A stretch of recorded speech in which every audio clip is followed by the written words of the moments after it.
Hello. Greetings to you, Zaira. Hello, everybody that's on live right now. How are you doing today? Doing amazing. And You always this, look so glowy.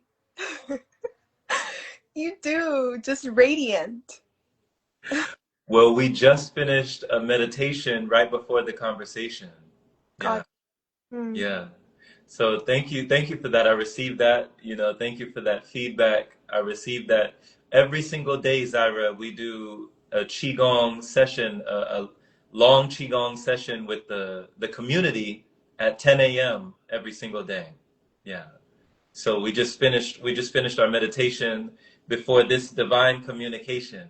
Yeah. I love it. Oh, the flowetry, you got it going on.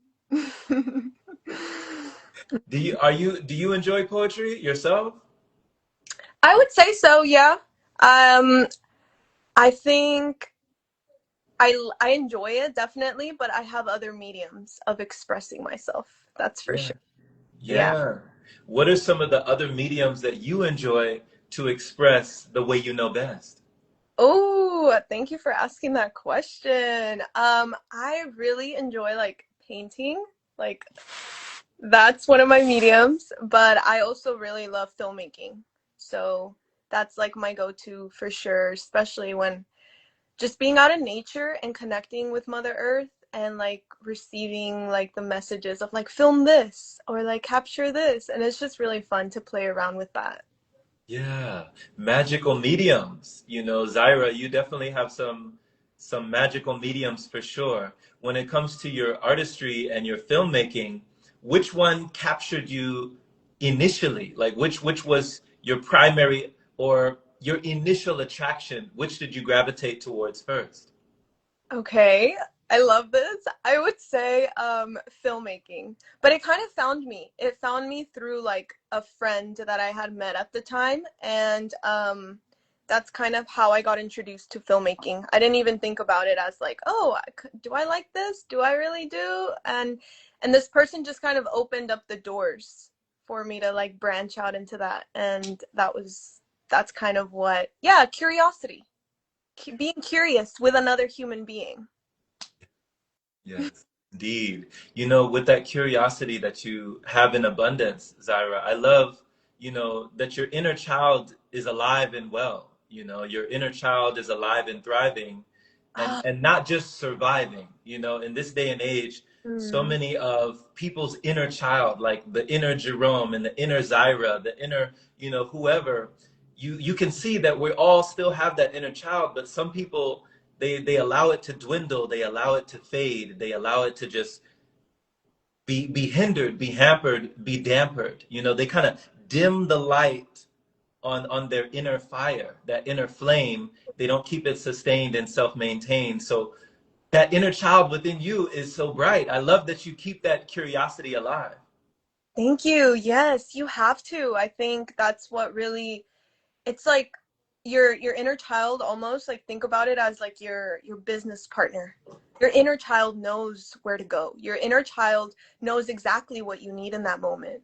Your inner child is the fuel for continuing through life's challenges, the trials and tribulations. So that has been my inner work honestly like since I can remember. What about for you? Like has your inner child been very like present and I mean, of course, like we connected. So you obviously have been tending to that a lot. Absolutely. I'm an only child, so I spend a lot of time alone, but my inner child was running wild, even just being in my solitude, finding solace, finding solace in my silence and my solitude and, in just isolation, I could let my imagination run wild as a Yeah. child, for sure. So I was playing sticks in the backyard. I was climbing trees. You remember the Mowgli in the Jungle Book? You remember Mowgli? Yes, I do. Yeah. So that would be me like Mowgli, like climbing all the way up to like just it would be dangerous to fall from such a height, when I was that young, but Wow. You were never worried about that. That was not, that was like the furthest thing from your mind was falling. All you wanted to do was climb to the top. You know, you weren't thinking about any imminent drop. You just wanted to get to the top, you know? Yeah. Yeah. Yeah. Exactly. I love that. It like almost pushed you, especially being an only child, it pushed you to get creative and use your resources wisely. Like, okay, what can I do? How can I entertain myself? How can I have fun?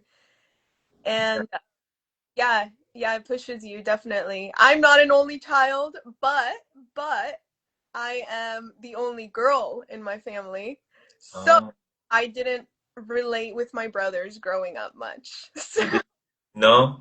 no, no. So I had to like find my own way of expressing myself and like, okay, what makes me me? Like, getting curious. Again, coming back to that curiosity.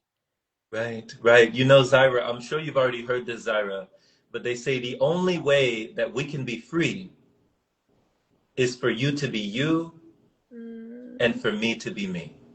mm. Oh. So with your brothers, how many brothers did you say you had?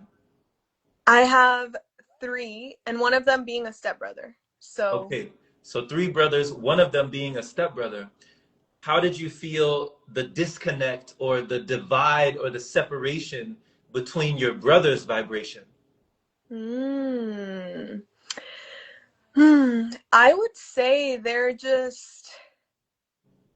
not. This is where it comes in. Okay, so they're not like the creative type. They're not like the curious type. So I think that's where we found the disconnect, where they're a little bit more like electronic based. And I really liked working with my hands from such a young age, like being outside and touching the grass, or like for instance, like with you climbing a tree or things of this sort. That's where I felt the disconnect for sure. Yeah. Okay. So are you saying, Zaira, that they're more maybe left-brained, more logical, Yeah. analytical, more left-brained, and you're kind of like in your right mind? Yeah, totally. For sure. Mhm. Yeah. You embrace your connectivity with creation. You're a creator, you know? Yeah. Yeah. And that's the only thing I've ever resonated with, honestly. Like working a regular job, let's say like I've been working like restaurant in the restaurant industry, like here and there. And being in those spaces just forces you to like shut that creativity off sometimes, and it's so draining. Especially as an empath, a creative person, someone that is just very much in tune with everything around. It's like going to these places can be draining and not fulfilling. Yeah. No, I feel you. I feel you. You know, it can definitely be draining and, not really life gaining. You know, they talk about like working to make a living, Mm. but are we really living? You know? Like are we living or just making a living? You know? Are Mm. we like really thriving or just getting by, you Yeah. know? So I love what you say also about, your brothers weren't really keen on that creativity center.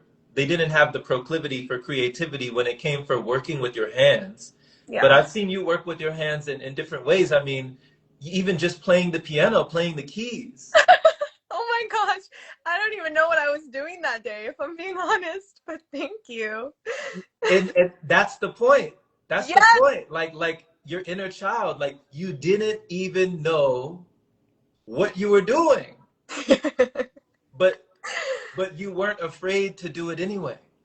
Yeah, and I think what helps in these creative spaces, like for instance, when you came over and I was trying to play this keyboard, you came over with your flute, playing it all melodic and beautiful. It, in a way, brought like this safeness to me. It made me feel safe and like, oh, it's okay to express myself, even if like I don't know what I'm doing right now. So I think like that also ties in with like creativity, like having people, like the community, to express yourself freely, right? And without judgment. I think that's the most important thing. Um, Yeah. so yeah, when you came over, I instantly felt this like safeness of like, you know what? It's okay that I don't know what I'm doing right now. Like I can just be curious and try it out. And if I don't like it, I don't like it. But I actually did really Yeah. enjoy it. It I, was. I felt that you did. You know, I I felt that you were enjoying yourself. I mean, you saw me. We were all dancing. The yeah, energy was enhancing. The fire was romancing. You know, like we were all dancing. Like we were just dancing around the fire. It was so primal. It was so pure. And I love that you felt even more that you were in a safe space, that you were in a safe place with all of these faces, you mm, know, from different customs and cultures and races, all of these faces, like coming into the community, you know, unity consciousness in the gathering, helping each other remember and yeah. bringing the members back together. I mean, Zaira, you saw I was, you know, you see me, I was like, you know, like we were dancing, the drums were going, the violin was showing, you It's like know, I had the, but mhm, dance, right? right. You can't hold back. No, no. Ah, Yeah.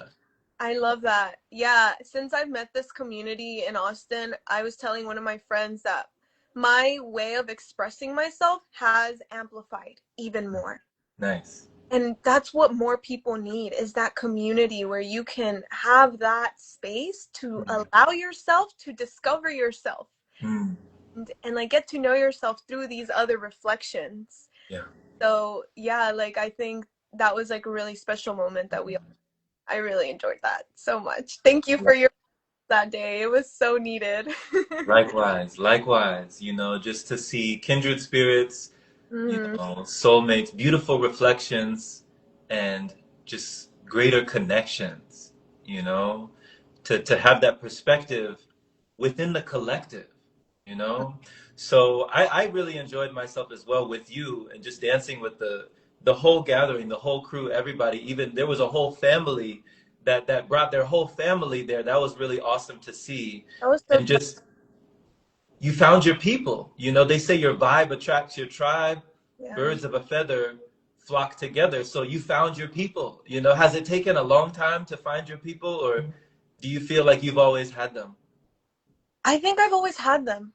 They've just been hiding. And I think the more that you become honest with yourself and what you truly want, that's when they just start coming in. Mhm. Like out of nowhere. They start flocking and flying into your vortex. So I feel like they've always been there. I just needed to tap into deeper aspects of myself. Yeah, yeah. Well, So you're saying the deeper you know yourself, the more they show up. exactly. Yes. Yeah. I mean, you are the energy you attract, right? Hmm. Yeah.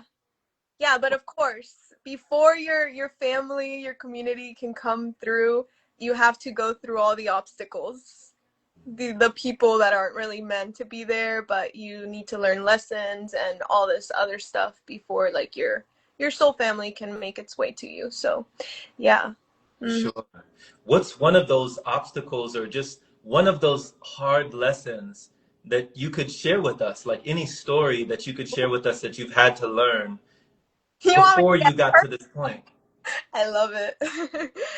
um, okay, yeah, one of those I will say, okay, this is a little personal, but this is revolving around female relationships. You don't get to experience this as much, but for females, it's a very competitive, very like jealous energy. It depends on the female, right? The person, but basically, like, I had this really good friend of mine, and I moved to San Francisco, and I thought she was a really good friend, but I ended up moving to San Francisco. And next thing I know, she messages me and she's like, "Hey, I ended up like, you know, messing around with this guy that you basically talk to, and that's girl code. That's girl code. You don't mess around with the same guy. I don't know if this applies to men, but um, yeah. Yeah, So, we have a bro code. oh, you do? Okay. Yeah.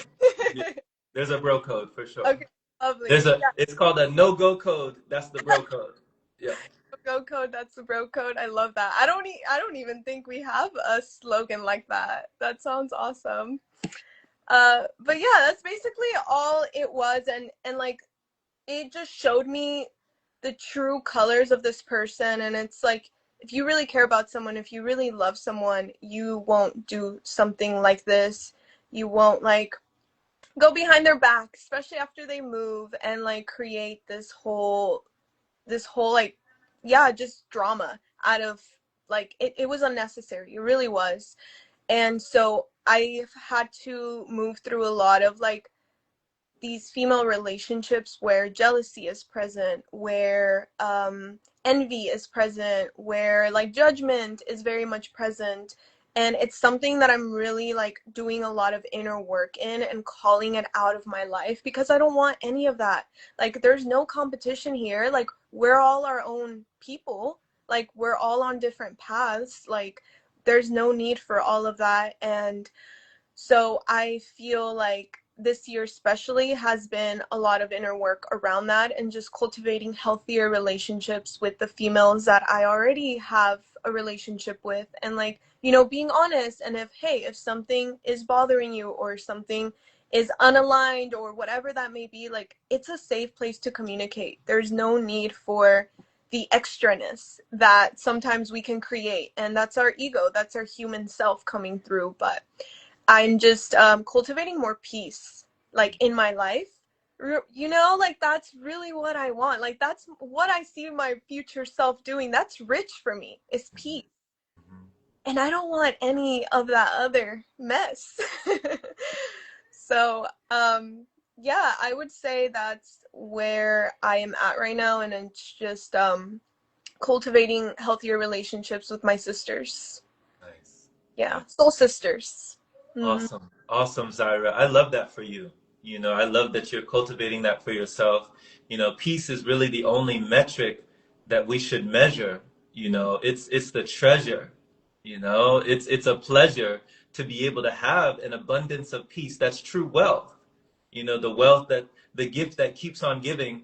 They say that the anything that costs you your peace Yeah. is too expensive. Mm. It's too expensive. Like that's the price tag that we should be looking at, you know? Like does it cost me my peace? It's too expensive, you know? Okay, will it cost me my peace? I can't afford it. You Yeah. know, it's too expensive. Let me check my checkbook. Let me check my bank account. Will it cost me my peace? Nah, it's too expensive, you know? So when you're talking about, you know, the level of jealousy, the level of envy, the level of betrayal, you Yeah. know, from your dear sister, from a sister, how did you feel in your body? Like, how did you feel when you encountered that? And what allowed you to rise above and keep your peace and maintain it? You know? Well, what I felt in my body obviously was shock because I had just moved to San Francisco and I was fairly new and I thought I had, you know, support system still back home. So it was shock and almost like disbelief. Like, damn, I've known this woman for a really long time since we were in high school, and I thought this was like a relationship that would, you know, ride or die kind of thing. And it didn't end up being that, which is okay. And what helped me to rise above that was forgiveness. Mm, Forgiveness. mm, Whew. mm. It took a little bit of time. Yeah, yeah, yeah, yeah. Forgiveness really is what helped me to surpass anything that I was feeling in my body, and I was able to release it, and with that I can come back to peace. Yeah. Yeah. Oh man. What? That's so beautiful. Like you remember we were just in a new moon ceremony circle Yeah. in Casa de Luz in Austin, Texas. And, you know, everyone was around the circle. We were pulling tarot cards. You know, Yvonne was playing the shamanic drum. You know, Gabriella was over there. Like everybody was in the circle. And that was the first time I met you, Zaira. And you remember the theme that we would go around the whole circle talking about one thing that we wanted to let go. Mm. And it was forgiveness. Yeah, it was. You know, that was so powerful just to see everybody forgiving, you know, forgiving their family, forgiving their fathers, forgiving their mothers, forgiving their significant others, forgiving their sisters and brothers, forgiving one another, forgiving themselves, Mm. for their own mental health, to forgive yourself, right? Yeah. And I really think it starts with forgiving yourself. And then that can, you can share that forgiveness with others and, yeah, create that ripple effect of forgiving everybody in your life that wronged you or just didn't know at the time. They knew what they knew at the time. Right. Right.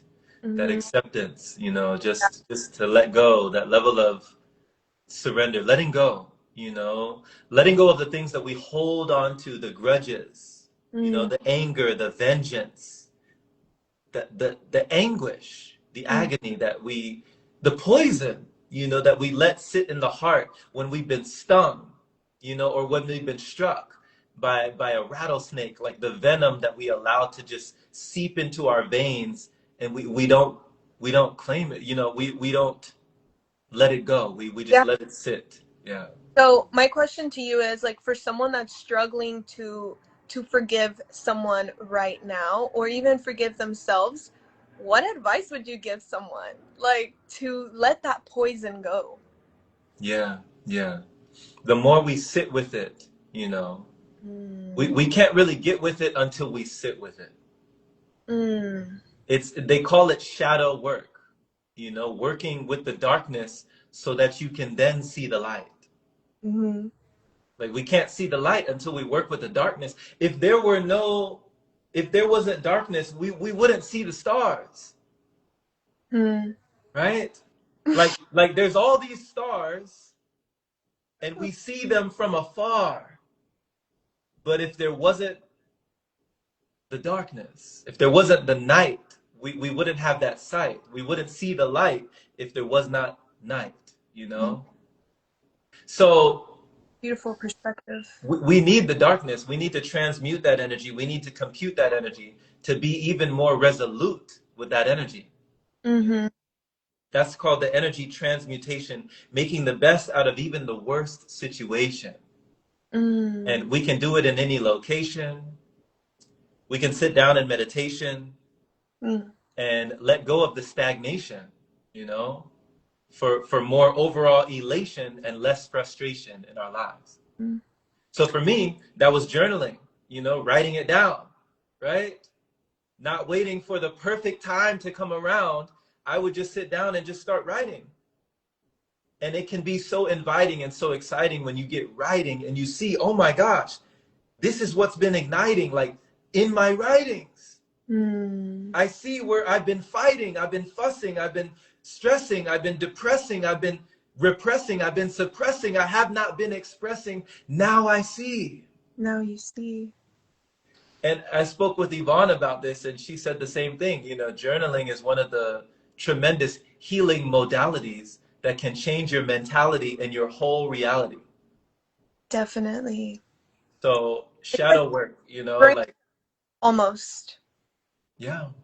Thank Hmm. you for that question. Thank you for that question, Zaira. Thank you. You Yeah, know, yeah. I think it's so important, especially like just like realizing that forgiveness really is the way, and like how can we forgive? Because I know like your heart is a muscle that needs to be, you constantly have to be working with your heart space. Mm. So how can we work with our heart space? How can we let go of, and it doesn't have to be this grand thing, right? Like journaling, the simplest thing. Hmm.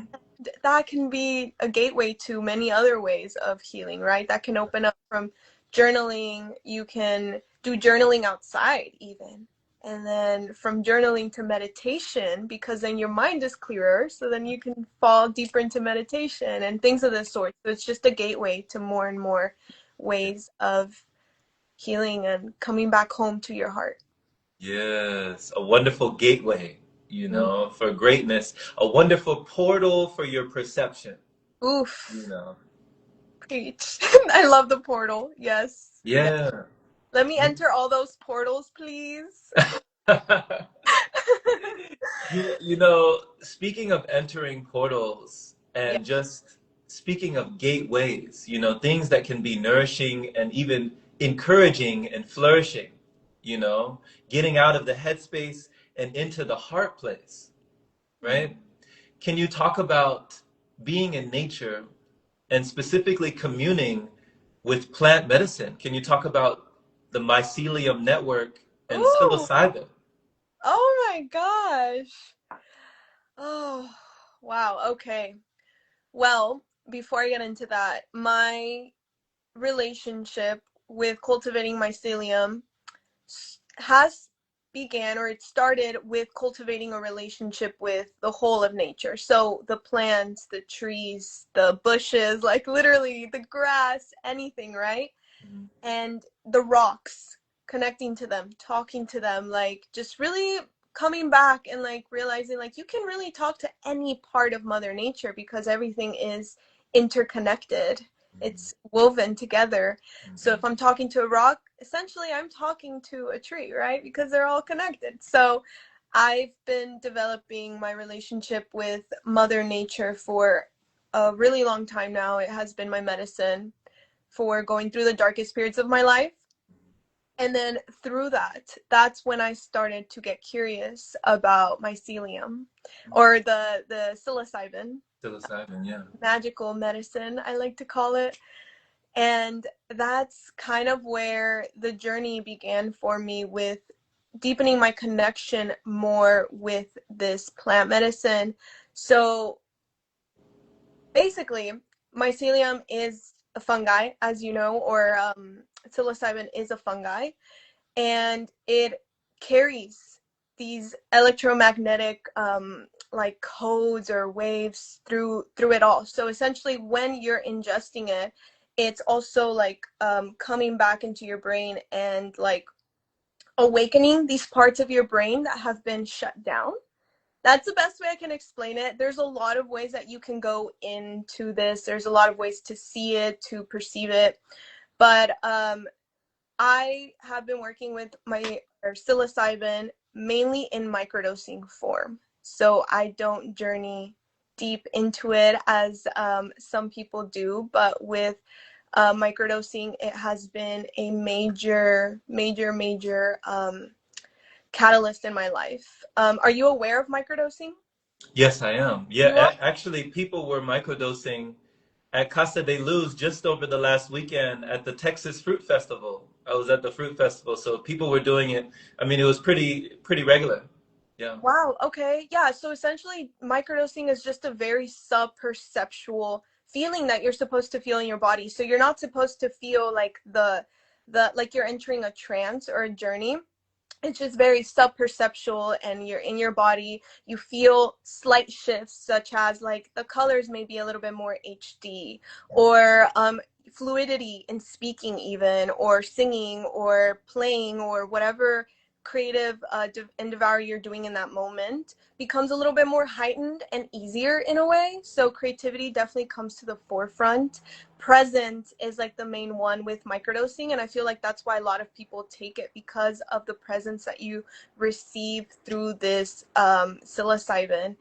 um, and like also, personally for me, I feel a lot of love through this, so a lot of connection with myself, and therefore when that connection with myself, or when I am with myself in that moment, it becomes out there, like I can share it with others. I can share it with a fellow friend or whatever that may be. So it's it's changed my life. If I'm Mm. being honest, it really has opened me up to like different parts of like creating. And I like to call it like a 1 mile, like a walk in the park with microdosing. But if Mm.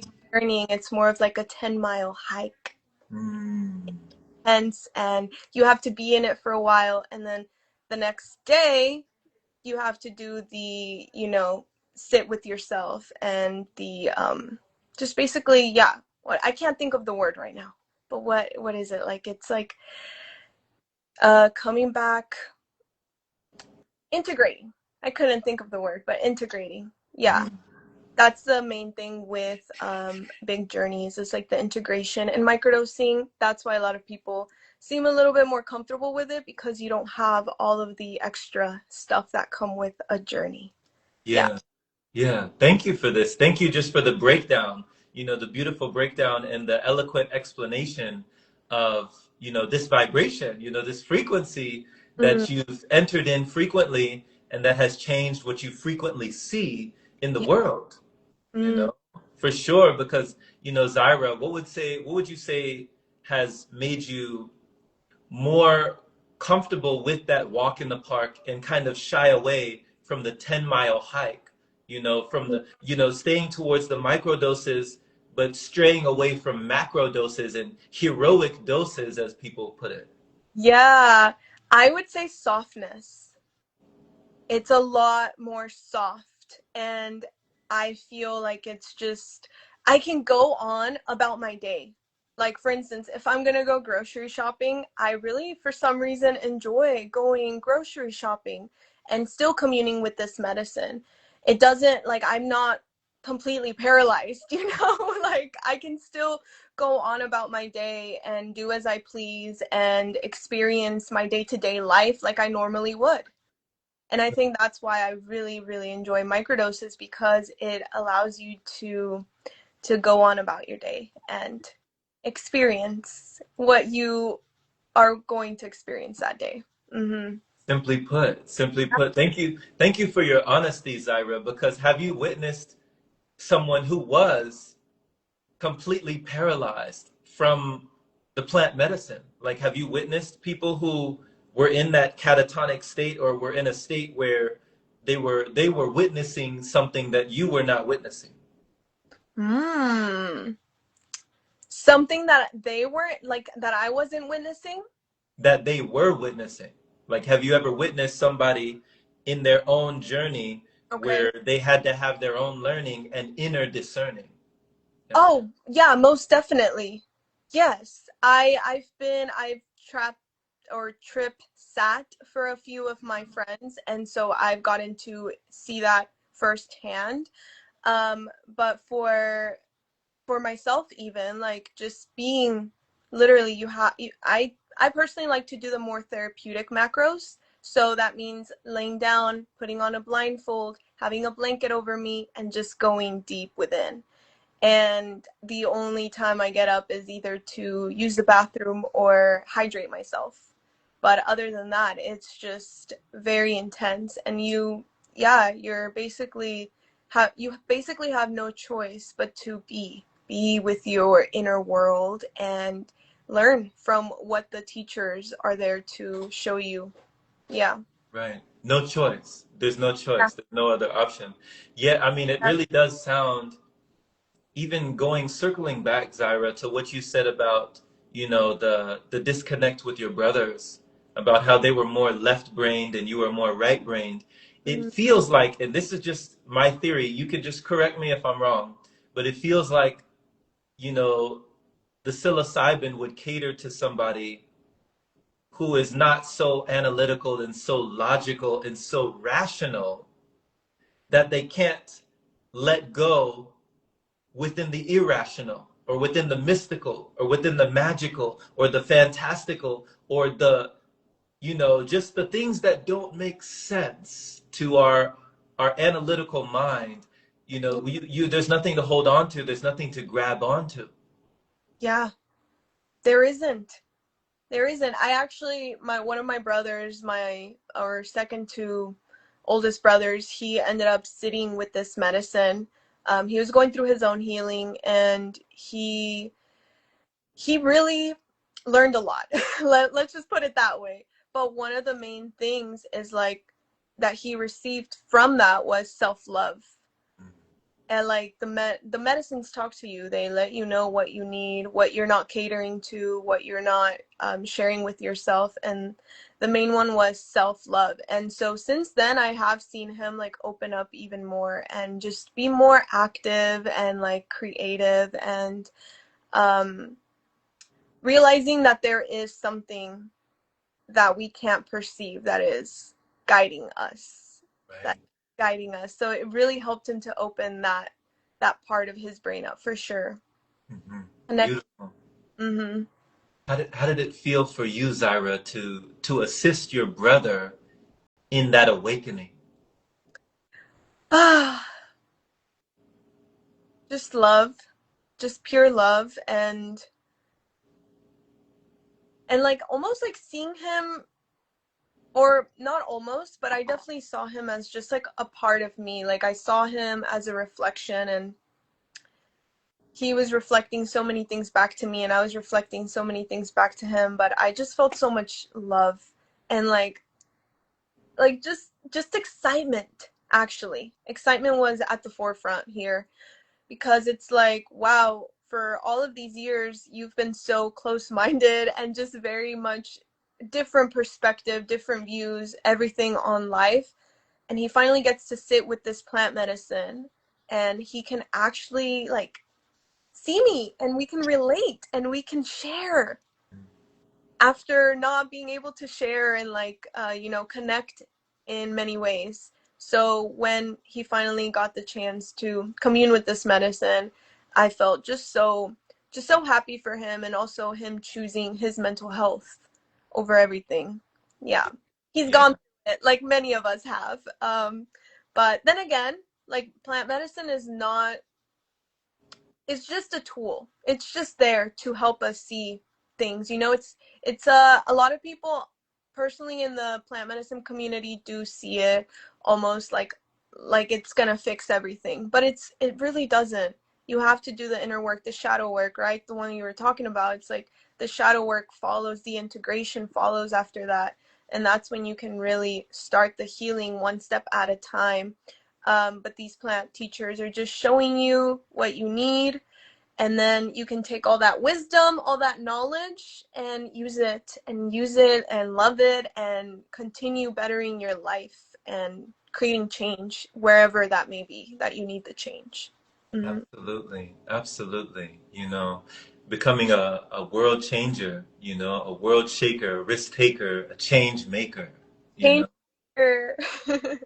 Yeah, yeah. It's awesome because, and thank you for sharing that about your brother, because what's your brother's name? Gerardo. Hera, Gerardo. Geraldo. Yeah, it's a lot of R Geraldo. there. So I love that you and Geraldo, you got to the same page. It's like you can't get to the next page until you're on the same page.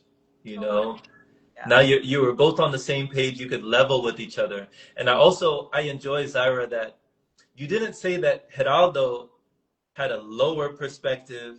You didn't say you had a higher perspective. You just said he had a different perspective. Yeah. You use the word different. And Mm-hmm. that's really awesome. It's just shows your level of humility and your level of understanding that everyone sees things differently. Yeah. And when you change the way you look at things, the things you look at change. Oof. Love that. Mm. Yeah. So so with your therapeutic macro sessions where you just lay down and just use the restroom and come back and get some water and just lay down, right? Mm-hmm. Those sessions that you've done for yourself, what do you feel like have been some of the light codes or any of that downloads or just any of the light beaming or the energy or the information that's streaming or channeling? What do you feel like has been one of the great truths that you've brought back with the medicine?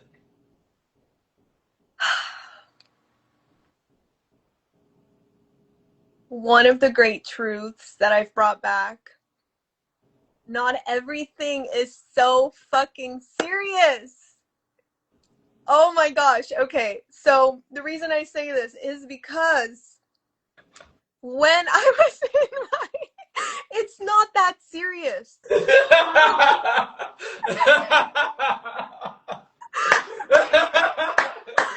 Oh, Can we just take a breath? Can we take a deep breath on that? I just want to.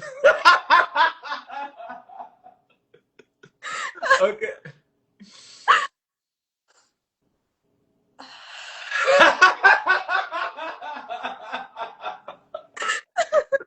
No, I love that. I love that. Like anybody who knows me, they know that nothing is serious. Like it's just not. So I just that spoke directly to my heart. Like, please keep speaking. Please I let us love know. it. Okay, I'm so glad. I know you probably were expecting like some huge like download or like something like some like life changing shit. But like I mean I guess this is life changing and it Yeah, yeah. yeah, I would say it's just not taking everything so seriously. Like the mushrooms, the on my biggest dose was 5 grams. Mm. And for this I was definitely like I could not do anything but just be with myself. And so they would take me through this wave of like sadness and love, and I would feel so much, right? I would feel so deeply and I would cry and I would just feel all the levels of emotions, and then they would show me. Okay, so one of my favorite shows is Kim's Convenience on Netflix, and it's just like this immigrant Asian immigrant family, and it's hilarious, freaking funny. Like you should watch it if you're into comedy, and it's not so serious, but it's also about immigrants, so I relate to it. But you should watch it; it's awesome. But so they would take me through these deep, deep waves of emotions, right? And then boom, they would show me a scene from Kim's Convenience, and they would make me laugh, and they would just remind me, like, see the paradox here. Like you can still feel so much, you can still feel so deeply, but then you can still like not take it so seriously, and you can laugh about it, and you can find the joy in every moment, even if it's honestly like fucking like whatever you're going through, even grief. You can sit with grief, you can sit with joy at the same time. And so that is like their biggest lesson to me, is just like you can have both of these at the same exact time, and it is not that serious. It really is not. And it's just so humbling, to come back to that truth Wow. again and Yeah. again and because we will forget. We will Yes. forget. It's Indeed. us just being humans. We're gonna forget. Yeah, life has a way. I mean, things have a way of making us forget that truth, you Mm-hmm. know, that nothing is serious. You know, they say life is too important to be taken seriously. Yeah. And I love that paradox. Life is too important Mm-hmm. to be taken so seriously, you know?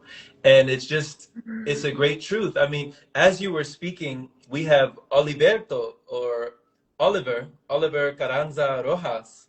He said, mushrooms are just so much love that it can't be held in your chest. It makes you laugh of love and connection. Shout out to Oliver. Yes, Oliver, you get it. He gets it. Blessings, blessings.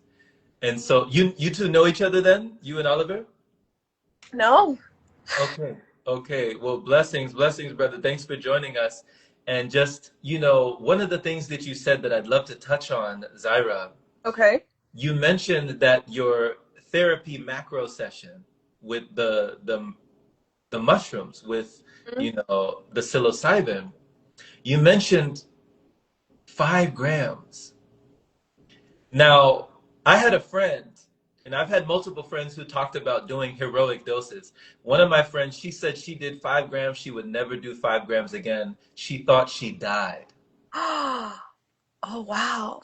So my question to you, because it's been kind of almost a recurring theme with people who do 5 grams or more, it's like there's so many different ways of like trying to comprehend, Yeah. like the reality. Like for some people, everything is just, you know, like she was in this purgatory space. She was in this place where, I mean, she just didn't, there was nothing. So she thought she died. She thought it was over. She thought life was over.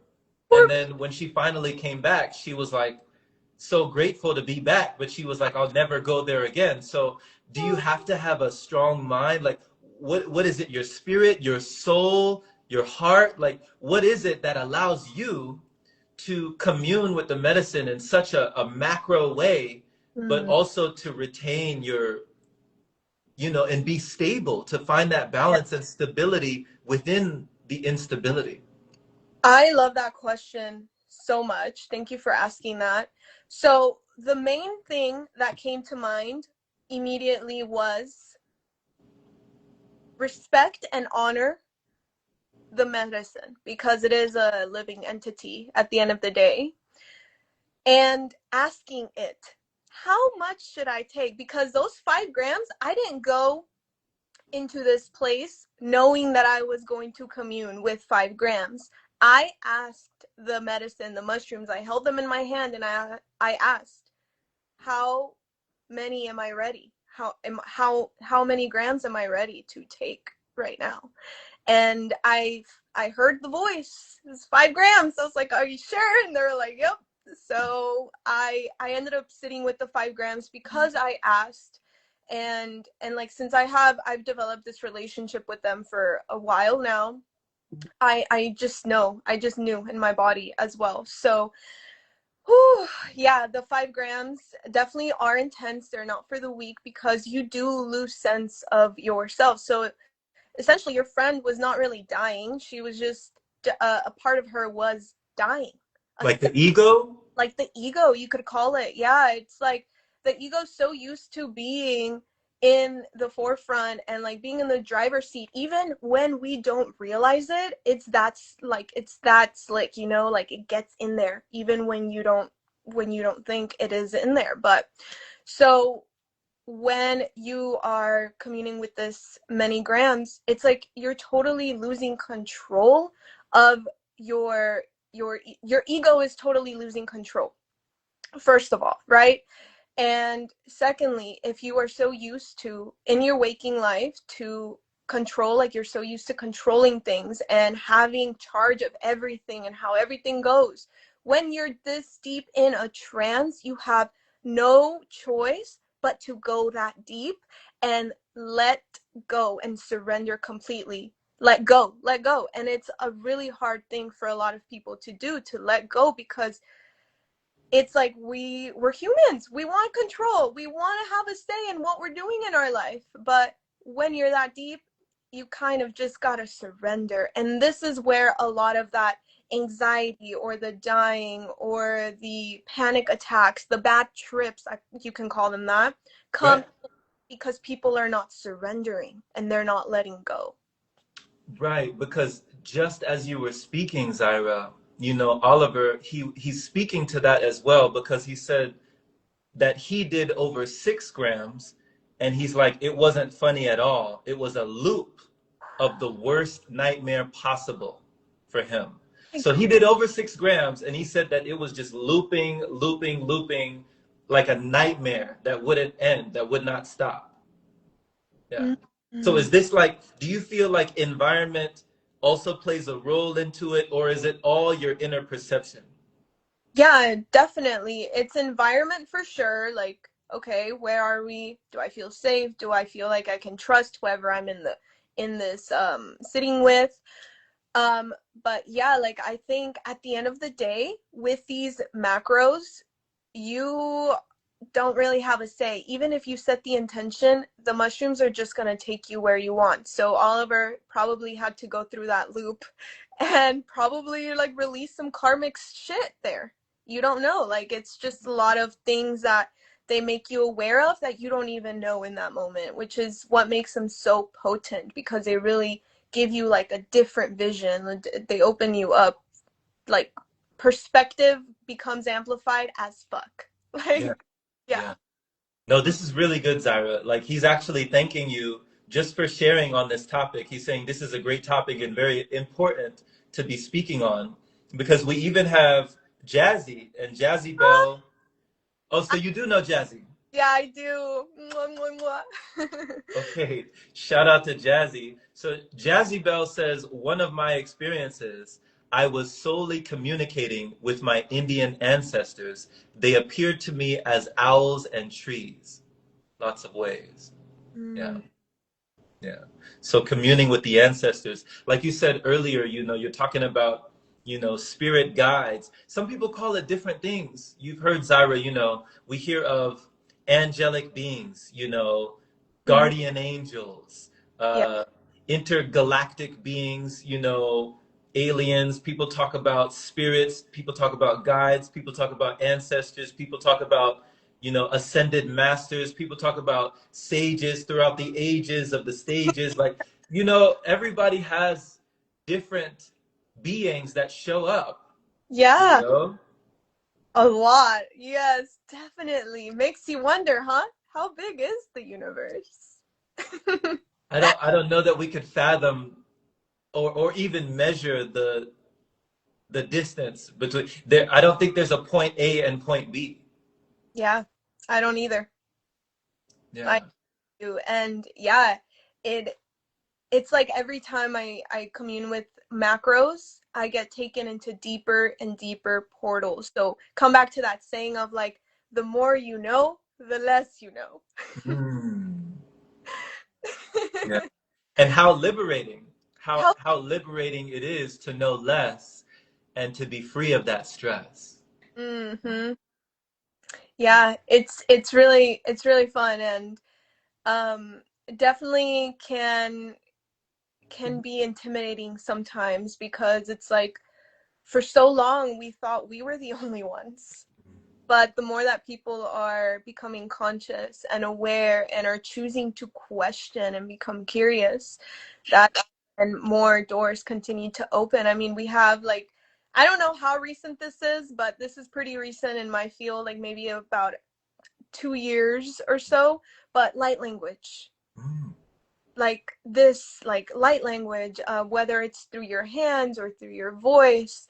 And it's just like, okay, we keep opening up these portals as human beings, and how many things can we really do? How many things can we really create in our life? And yeah, it's really fun, actually, to continue experimenting and not limiting ourselves.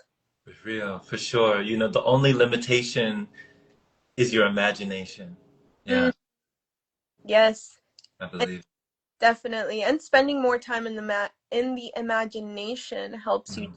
create more worlds, I would say. Yeah. Yeah, yeah. There's magic inside it. I think even the word imagination, there's magic within that. Hmm. Like imagination, it's magical. Like it's the magical wand that can take you beyond, Hmm. you know? Yeah. And it's right there. It's with you this whole time. It was with you. I mean, it took so many years for me to realize it had never left. It was there. Never leaves you. It's a part of you. You are the creator. Yeah. Yeah. Yeah.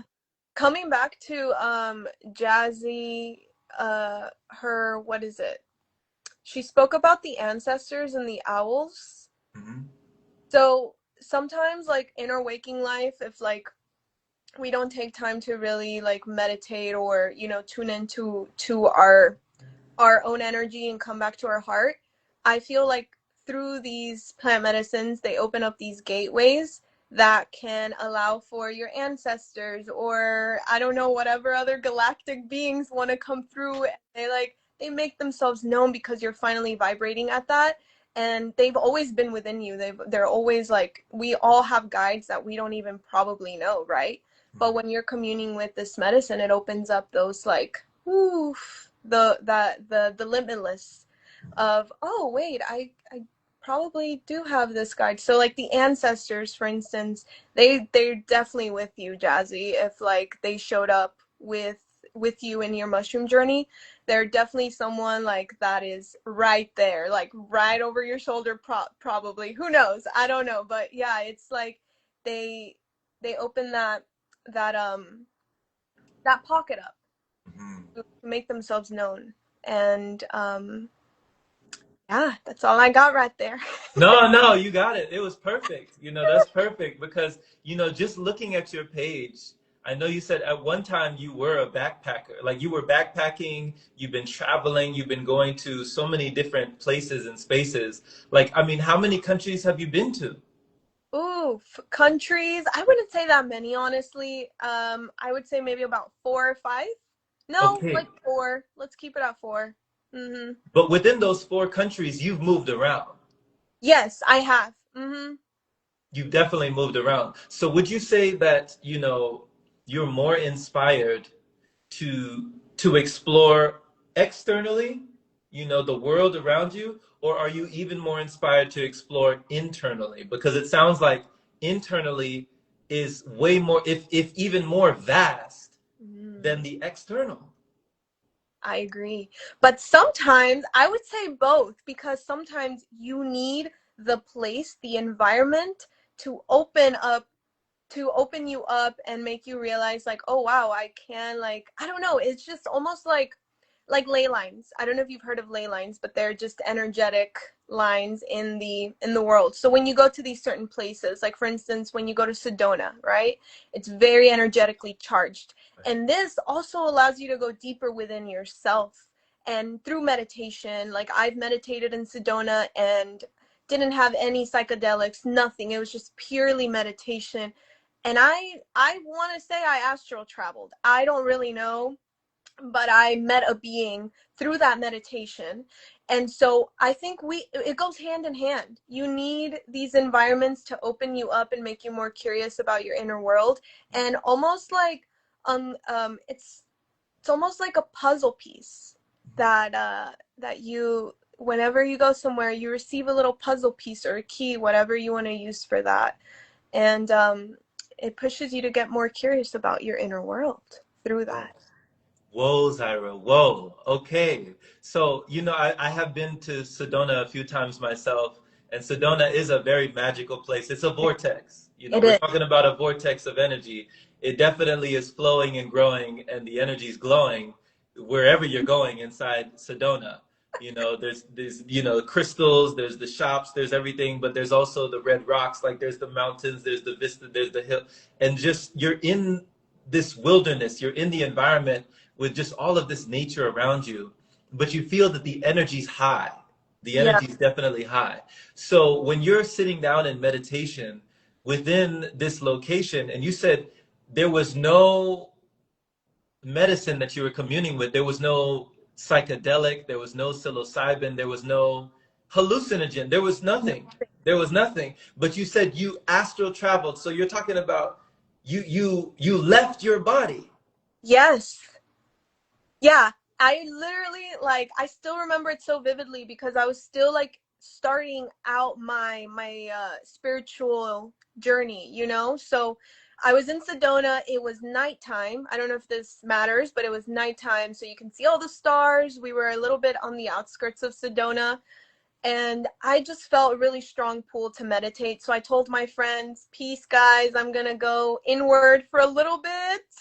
And so I went outside and I meditated, and I instantly was whoop, catapulted out of my body. And I think I went to the Grand Canyon from what I remember. And so I was at the Grand Canyon where I met this being dressed in all white. I don't remember his name too much. Yeah, I don't even remember much of him because this was a long time ago. And yeah, he was just dressed in all white. He was albino as well. And I asked him a few questions, and I asked him like who he was and like was I on the right path. And during this I do remember feeling like my sweaty palms, and I felt like my heart rushing because I was nervous, I think. But yeah, I've never experienced this before, so I didn't really know what the heck was happening. And that's when I started doing my research a little bit more and realized, like, yeah, people can do this. But I've never been able to do that since then. And I really think it was Sedona. I really do. So it was the environment. It was. That's why I think it goes hand in hand. Do you remember what he told you, Zaira? What did he tell you? I'd have to go through my journals, but I just remember like asking him like, "Am I on the right path?" because I felt so lost at the time, and he was just like, "Yes, you're on the right path." But he spoke so calmly and not many words either. That's all I remember. Not many words and very calmly. Just a few words. He was Yeah, very, very sparse with his words. He correct. didn't say a whole lot. He wasn't very verbose. No, not at all. Yeah. And I Wow. asked that, and what else did I ask him? Oh yeah, I asked him who he was. and I don't really remember even what he said to that, but I the word that keeps popping up in my head was just star for some reason, like star, star. So I don't know like what he meant by star, like came from a star, my name's Star or whatever. I don't really know. I really don't know. But Yeah, like I'm saying, this was a long time ago yeah, and it was the only experience I had with this, yeah, and I haven't been back to Sedona since then, but I would love to go back to a vortex place and dive deeper within these meditation practices and see what other stuff we can unlock. yeah. What an experience. Oh my gosh, what a testimony. What timelessness. You know, Mm. you were in this liminal space with this being you know not where, coming from know not where, you know, and he's albino wearing all white Oh, and what? albino, and he's speaking in just a few words, but just the words that you needed for the energy, you Mm-hmm. know, and just to let you know that you're in alignment, to let you know the assignment, you're on the path, you're on trajectory, you're on purpose, you Mm-hmm. know, you're being in service. And just to, I mean, just have that confirmation Totally. within that vibration. That's amazing. Like I'm just witnessing as you're painting the picture with your words of this being, and you know, you may not remember everything that was said, but you remember. I mean, this sounds like a once in a lifetime opportunity to meet with something that probably doesn't meet with everybody, you Yeah. know, like you have to really be there to meet them at that point, you know. And he met with you, or I don't even know if it was a he, Yeah. right?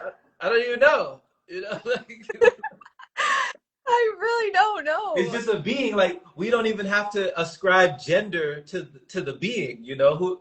Who knows what it was, or what it is, you know. Yeah. But it sounds like it was a part of you, like a reflection of you, like an aspect of you.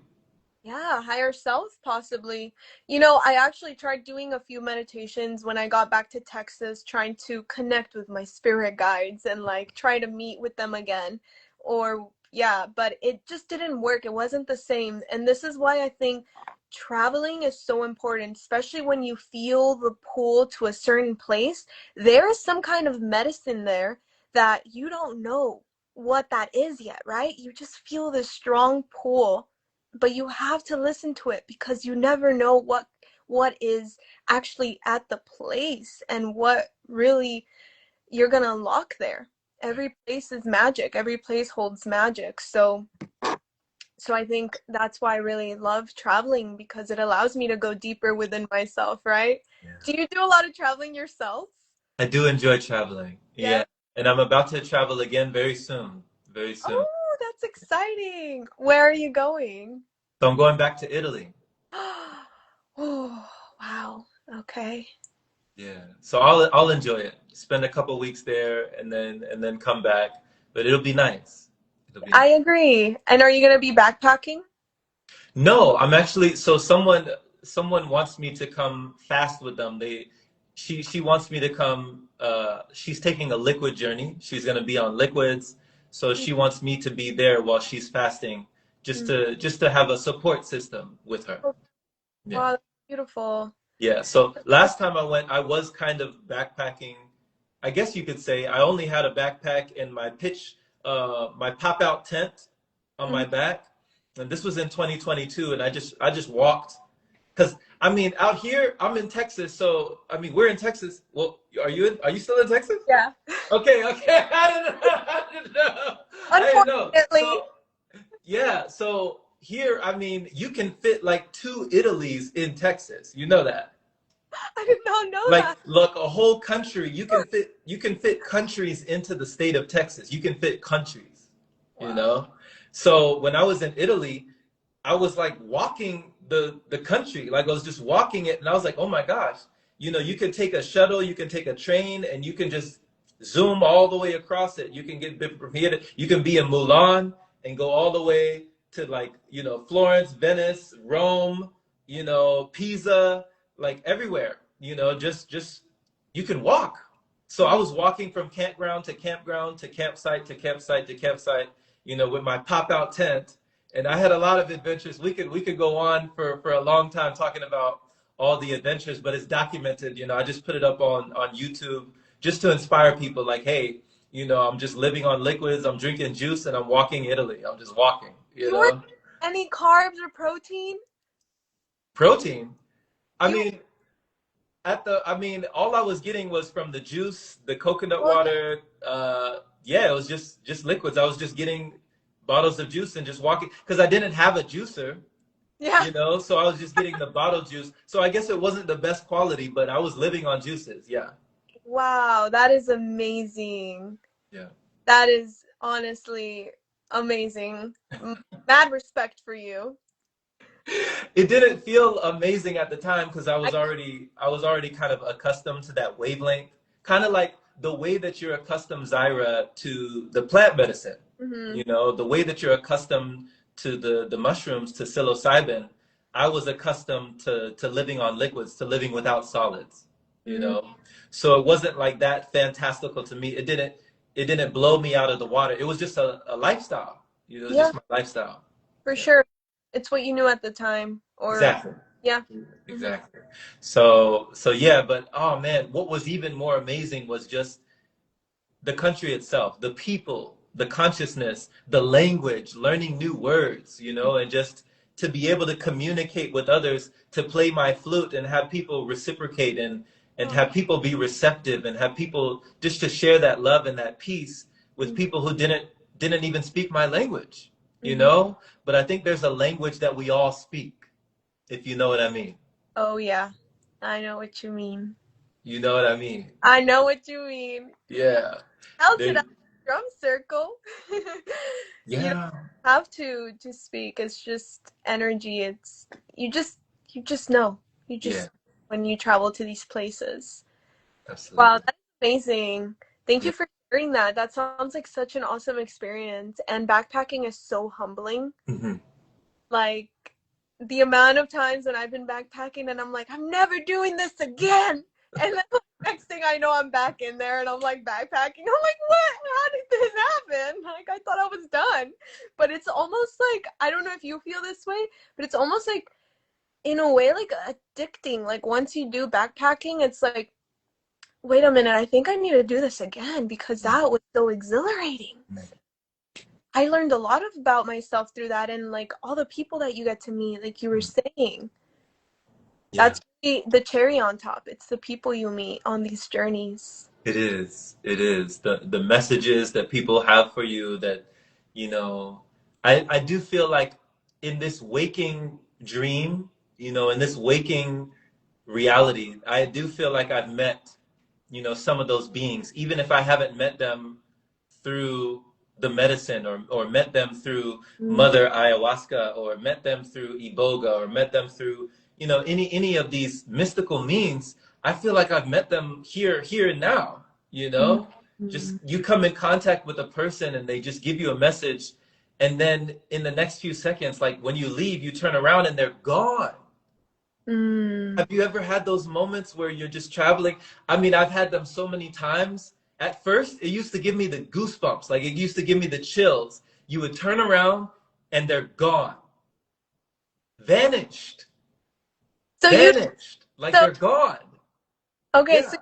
talking to them or sharing whatever with them and then like you turn around or whatever and then you turn back around and they're gone? Like, so Oh. I remember giving somebody, like somebody asking me for change. Okay, I can name a few instances. One time I remember there was this guy, and he was just, this was in, I think this was in Los Angeles or somewhere in California. And a lot of these happened in California. This guy, he was asking for money. And at first, I didn't feel like, giving him anything. I didn't think I had any cash on me or anything. And so I was like, I don't have anything. He was like, anything, you don't have any change or nothing. And I was like, no, I don't have anything. He was like, oh man, come on. Like he said something. And so I walked, and I think I walked maybe to my car and I saw some change and I grabbed it and I walked back and I gave him some change. And he looked at it and he was like, oh man, thank you. And he's laying down on the ground. He's on the pavement, Zaira. He's laying down and he's like looking up at me like, oh man, appreciate that. Thank you, man. And I was like, oh no, no problem. Appreciate you. And so I walked away, I'm like, God bless. And I walk away and just, I don't know, something told me to turn around. I turn around, he's gone. Like poof. There was no time for him to, I would have heard him. Like, he would have had to get up and run. He would have had to run around the corner. There was no time. He's gone. He vanished, like out of thin air. He's gone.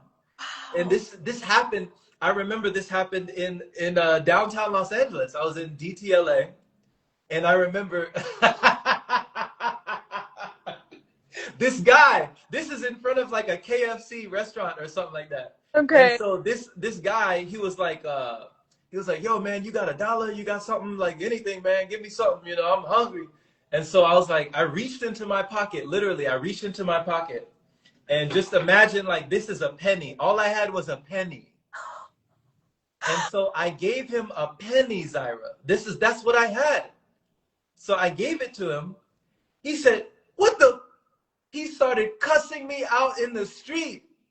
He cussed me out. He gave me a tirade, like all of these, like he started shouting expletives, like all sorts of like names and also he was like, "How dare you? Like, you know, I'm starving. You're gonna give me a pen. What can I do with this? What am I gonna do with this? You know?" He's like, take your penny, like get out of here. And so I picked up the penny and I put it in my pocket and I left, right? And I just got out of here. He still was yelling at me while I was gone. And so later on in near Chinatown, I was going towards Chinatown in Los Angeles, and there was a guy sitting on the bench, and he's kind of like heavy set. He's a jolly looking guy, and you know, he's just sitting on the bench, and he asked me the same thing. He's like, "Hey, you know, do you have any spare anything? Like, do you have any money? You know, would you offer me anything? Would you give anything?" And so I reached into my pocket. Sure enough, same penny was in my pocket, right? Okay. I gave him that same penny, Zaira. And this man praised me. He praised me for a penny. He said, "Oh my gosh, thank you so much." Like, he surprised the heck out of me. He was like, "Oh my gosh, praises be upon you. Like, God bless you. I hope you become a millionaire. I hope you become a multimillionaire. Thank you so much." Oh. Like, overly praising me for a penny. And I was like, yeah, no problem. Like, you know, it's yours. Of course, of course. I walk away. He was on the bench. I walk away. I turn around. He's gone. Gone. Like he was never there. Like he was never there to begin with. Wow. So that showed me, hey, Jerome, there's more to this. There's more than meets the eye, right? You better be careful. There's a Bible verse that says, be careful entertaining strangers, or when you're in the company of strangers, because you may not know that you could be entertaining an angel. Like really, when you're in the company of strangers, Mm-hmm. careful how you act, because you could be entertaining an angel. That's a Bible scripture. It's a Bible verse. I'll look it up. I'll find it and I'll send it to you. Yes, please. But it's just taught me, like, you may not know who you're speaking to. You Mm. know, like, it's not just, yeah, there's more. I feel there's more that's mystical than we think, for Oh, sure. and you know, something that I find really interesting with your stories that you just shared is that treating everybody the same. Yeah, yeah, Because you gave this angry man that you didn't know was angry at the moment, like giving him this penny, and he reacted in that way, but then you gave someone else the same exact freaking penny, and they had this beautiful elated way of praising you. yeah, So like treating everybody the same yeah. also goes, I feel like, plays into that. But do you feel like those were like almost like tests? I don't know. I don't know. That's the thing. It's like, it's everything. Every time I've given, just given from the heart, without anything in return, like not asking for anything in return, something has always come back. Mm. Something has always come back. Like that situation where you saw the dichotomy of anger versus gratitude. Yeah. you know? But something that could have been a test for sure. It could have been a test for them or a test for me. It felt like I was being tested for sure later on when I look back and connect the dots. Mm-hmm. But it definitely showed me that, oh man, it's just the truth is stranger than fiction. I mean, it was like a story tale, like a fairy tale, you Mm-hmm. know? It sounds like Sounds I, like what? I said it sounds like it, like a fairy. Yeah, Mm-hmm. yeah. Like, gosh, this guy was praising me for a penny. I was like, what? You know, it just was amazing to me. But it just, yeah, it showed me that, like you said, you know, and don't hold on to something that you have for fear of losing it. Mm. You know what I mean? Like, if you have more, you can give more. It's okay, you know. But that's all I had that day. That Mm-hmm. day. But it showed me that even the gesture Mm-hmm. of giving is a secret to living, you Mm-hmm. know? Like giving is a secret to living. Like just in that act of giving, you show something. You show where your heart is. You could have just kept walking. Yeah. And, and you might not have learned that lesson, but I was able to stop and say, you know what? Hey, here's what I got. Here, you can have this, you know? So yeah, I mean I trust that that message transcends and that it transmits for sure. Yeah, I felt that. Thank you. Gave me goosebumps. It really did. I was like, oh my gosh, this is magical. But it's what you said, Zaira. Don't take it so seriously. You Mm, know, don't take it so seriously, for sure. Because yeah, it's a lot. It's so mysterious. it It's so is. mysterious. And if you're curious, you know, stay Mm. curious. Stay And curious. and also willing to be present and soft with the moment. Right. Like, yeah, like if you were rushing or doing something in that moment, you probably would have not stopped for these two men. Yeah. You were willing to be present and give and share a bit of your time and energy with them. You experience that. Right. That's amazing. And yeah, giving and receiving are the both the same frequency. Yeah. Giving and receiving, sharing is caring for Mm-hmm. those who are daring. You know. Yeah. So thank you, Zaira, for daring today. Thank you for daring to come on here. I know, initially you were wondering like, okay, what are we gonna talk about? What's the topic gonna be? Like, what are we gonna? But you're a natural. I mean, we spoke for an hour and a half, and it flew by like that. You know, We're not. Are you serious? That did not feel like an hour. not at all, not Wow. at all. But you made it so easy. You made it so easy because you're so open, you're so vulnerable, and you're so willing to just let what's in your heart come out. Let your light shine to the world so people can have permission to let theirs shine as well. You know? Yeah. Yes. Thank you. I really appreciate you, especially for holding a safe space. I know I mentioned that I was nervous to come on live because I don't really do this. And it's intimidating being perceived. But I just, surrendered. And like you said, when you allow yourself to shine your light, you allow others to do the same. And it just creates a beautiful ripple effect. Hmm. Hmm. Yeah.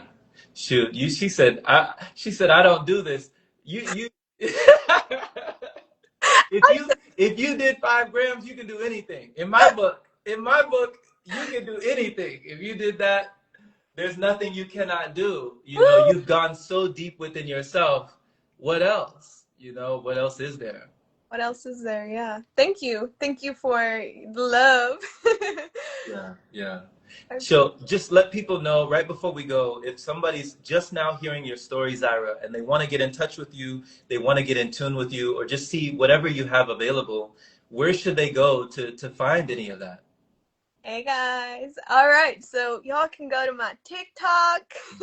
It's the same as my username on Instagram or YouTube, which I am starting to be a little bit more consistent on there. And that is mainly about my travels and where I've gone in the world and whatever else wants to come through. So yeah, that's where we can connect. And yeah, thanks for anybody that joined us through this beautiful conversation that, honestly, no limits, and I love it. Like, this is just so fun. Awesome. So like Zaira said, her TikTok and her Instagram, you said it's the same name. So for anybody listening on the podcast, it's B with Z underscore. So BEWITHZEE underscore. And you can find that on Instagram as well as TikTok. And you said your YouTube, is that the same name or a different name? Uh, it's a little bit different without the underscore. Out the underscore. Got you. Yeah, that's the only other difference. Thank you. All right. All right. Much love, Zaira. Take care and enjoy the rest of your day. Enjoy the rest of your day. Bye. Bye. Que tenga buen día. Igual. Bye.